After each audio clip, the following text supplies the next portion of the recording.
Okay, let's talk about how to create a practical social media marketing strategy that will not use up all of your time and will help you increase revenue for your business. Your social media objectives need to be aligned with your overall marketing objectives. Now, before getting into how to develop an effective social media strategy, we need to get clear about why it matters. The first question is, why do you actually even need a social media strategy? Well, there's a lot of social media networks and they're all very different and they all require their own strategy. That makes it extremely difficult for you to pursue all of them concurrently. And your social media strategy should also be part of a broader marketing strategy. So every post, reply, like or comment should be contributing to a big picture marketing plan that was designed to help you achieve your business goals. If you take the time to create a social media marketing strategy, it will be much easier for you to review the infinite number of social media marketing opportunities. The first step is always to establish your objectives. Or to put it another way, how will you measure success? As I said earlier, your social media marketing objectives need to be aligned with your overall marketing objectives. It doesn't make any sense to have marketing objectives that are focused on sales while having a social media objective focused on building a large number of followers on Instagram for no reason other than it's better to have more followers than less. You need to go beyond vanity metrics and focus on the metrics that really matter, like the number of leads generated, the number of referrals, or the conversion rates. So you need to start with a social media audit. Let's talk about what's involved. In the first step, you figured out where you want to end up. Now you have to figure out your starting point so that you can develop a roadmap that will get you from point A to point B. So this is a list of things that need to be reviewed. Which social media platforms are you currently using? Is your presence on these platforms active or dormant? Is your presence on each social network consistent with your brand? Which social platforms do your customers use? If your audience is predominantly on one social network, you need to focus on that same network. If your audience is spread across several social networks, then you need a broader strategy. If you're just getting started and your audience is on multiple social networks, then you can focus on the one that you prefer to use, then add a presence on the rest over time. If you're in this situation, make sure that you sign up for all of the social networks that you plan on using in the future as soon as possible, so that you can be the owner of a username or a profile name that most closely matches your brand. It's important to have brand consistency, so if it is possible, try to use the same business name or brand name across all of the social media networks. You should pretend to be a customer and search your brand on the social networks that you're currently using. Is it easy to find you, or is it difficult? Do you come across in a way that is consistent with your brand? How do you compare with your competitors? You need to make sure that all of the access codes for the social networks are under your control and don't give anybody access to your administrator access. Wherever possible, look for a feature that allows you to add other people as additional users or editors in your account. The last thing you need is a disgruntled employee or freelancer locking you out or posting something stupid on your social pages. Create a process that you or somebody else will work through every day. For example, will you respond to every question? And if yes, who will respond? What will be the response, and do you have to approve it before the response goes live?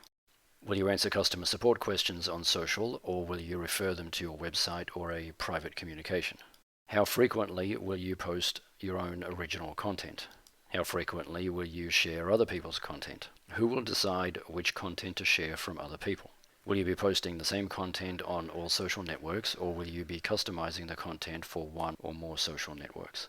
If you're just getting started, the best way to address all of this is to create the simplest plan possible that will be easiest for you to stick with. You can see from all of these questions that if you don't have a plan, you could easily find yourself spending 10 hours a day doing this and nothing else. If your primary objective is to send traffic from social media to your website in order to convert them into leads, and your audience primarily spends time on one social network, then you should start by only focusing on the things that need to be set up to achieve that specific objective. Now let's talk about optimizing your social media accounts. There is an SEO benefit. If you select profile names in your social media accounts that match your brand name and your domain name, and you link them all together, you can end up with a useful SEO benefit. When somebody searches for your brand in Google, instead of just seeing your website in the search results, they'll also end up seeing several of your social media profiles. For example, they might see your YouTube channel and your Facebook page and your Twitter. In this case, you'd be using up 4 positions out of the first 10. It makes your brand seem more credible, and it obviously increases the likelihood that people will click on one of your web properties rather than one that belongs to a competitor. You can also cross-promote your social media properties to each other. This can be an effective way of helping your audience interact with you on the social networks that they prefer. If people find you on Instagram but prefer to watch videos on YouTube, it may never occur to them to search for you on YouTube. It's up to you to let them know that you have a presence on YouTube. If you do, they might follow you more closely on YouTube.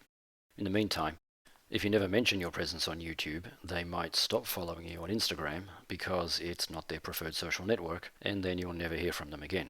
Now, wherever possible, you do need to optimize the content for each social platform.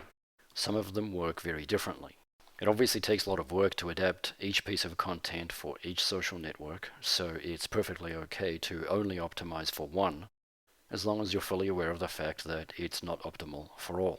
What I mean by this is, if you want an active presence on all of the major social networks, pick the one that you want to focus on, post content that is customized for success on that network, then just push the same content into the other networks. The network that you focus on will likely succeed, and the other networks likely won't succeed. But you will have an active presence on the other networks that can be scaled up in the future when you're ready. This strategy also makes it possible for you to get lucky. Sometimes all you have to do is show up. You could end up receiving a lot of unexpected activity on one of those social networks that you're not focusing on. That's obviously a good problem to have. Now, you should create a calendar. As you've probably figured out by now, your social media presence could end up being extremely time-consuming, so you need to be selective and organized. That means creating a schedule that you or somebody else can follow. This is all about who, what, and when. Try creating a 30-day schedule. You'll probably realize that it involves more work than you expected, and that's the whole point of this. It will force you to think about what you really need to do as opposed to what you would like to do. This always comes back to those primary objectives we discussed at the beginning. If you look at the 30-day schedule with your key objectives in mind, you'll have the clarity to figure out how to do what you need and nothing more. This is also a great way to avoid the inevitable stress that comes from ignoring your social media audience. There's nothing worse than the feeling you get after convincing people to follow you than giving them nothing. Use the 30-day schedule to figure out who will do what and when, so that you have the peace of mind to know that the next 30 days is taken care of, so you can focus on other parts of your business. And we do need to talk about analytics.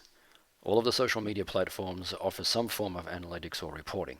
You should try to get into the habit of glancing at them for 1 minute every time you use the dashboard of the network. This will help you easily stay up to date and get an instinctive feel for what's happening and why. Try to avoid looking at your analytics once every few months. You'll have to allocate a lot of time to make sense of all the data. It will be tedious. It will be boring. If you've made mistakes, it'll be too late to fix them, and if you had opportunities, it'll be too late to take advantage of them. When you do look at the analytics, just ask yourself if the data confirms that you are in fact taking steps toward your key objectives. If something is working really well, scale it up. If something is going in the opposite direction, nip it in the bud early. And always remember that social media cuts both ways. If things are going well, it helps you. If things are not going well, it actually hurts you. That's it for now. See you in the next video.